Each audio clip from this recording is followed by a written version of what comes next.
I was doing a preschool line for a company called Playmates Toys, and since I was standing there, they came in and said, hey, we're going to do this action figure line.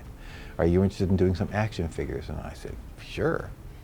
They said, well, these are based on an underground comic book, and there's 4 of the main good guys, and they're green, and they live in the sewers, and they say cowabunga. So I'm thinking, this is the stupidest thing I've ever heard. This will never sell. No way. But I tell them, yeah, good idea. I'd love to do it. So, yeah.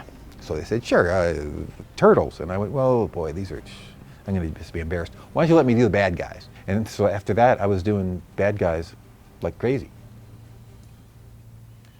Well, the name's Scott Hensey. And what do I do? I'm a sculptor.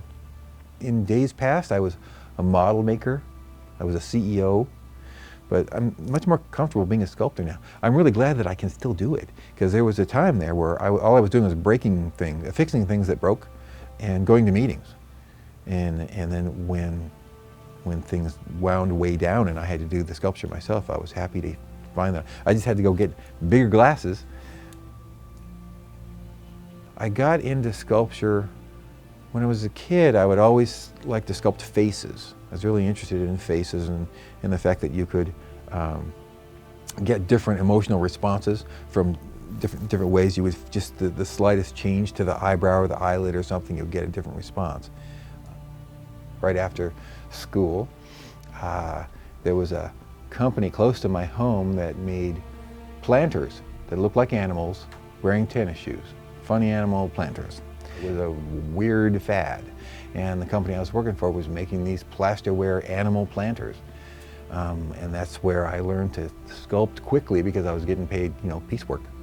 I did that for a good 5, 6, 7 years.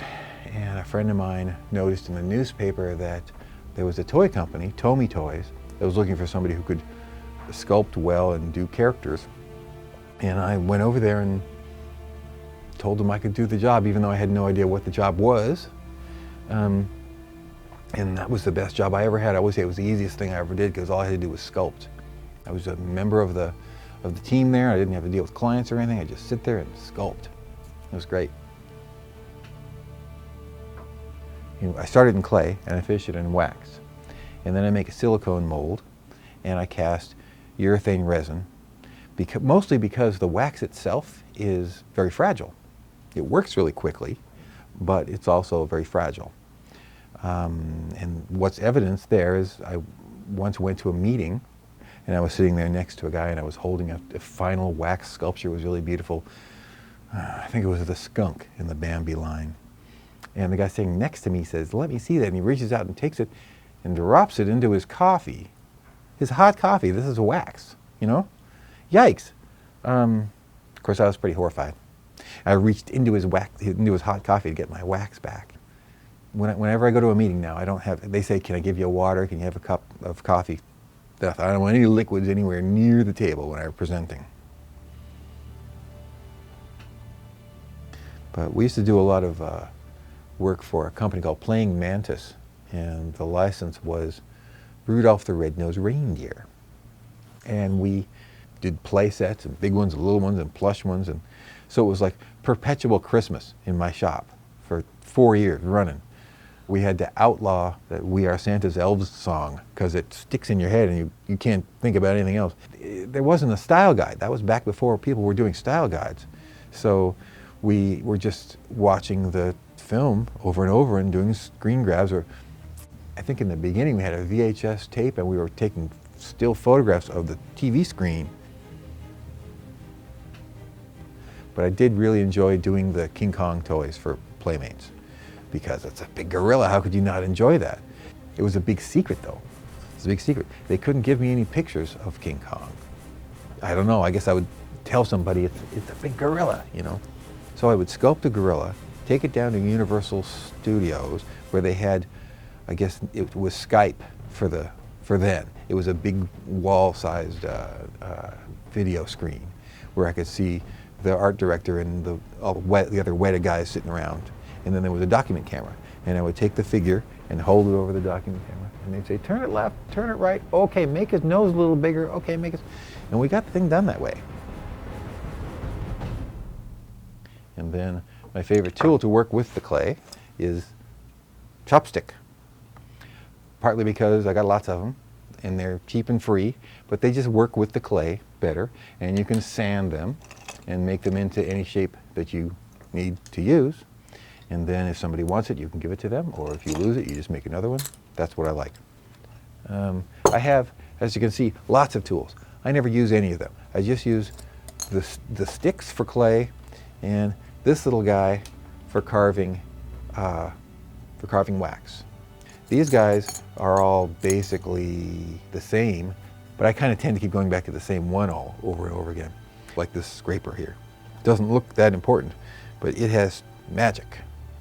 When it comes to magic, these two I got at a garage sale in Hawaii, and angels sang when the guy brought these out, because they just fill a particular need. I'll loan out any tools except for these. I call these my desert island tools, and there you go. Yeah.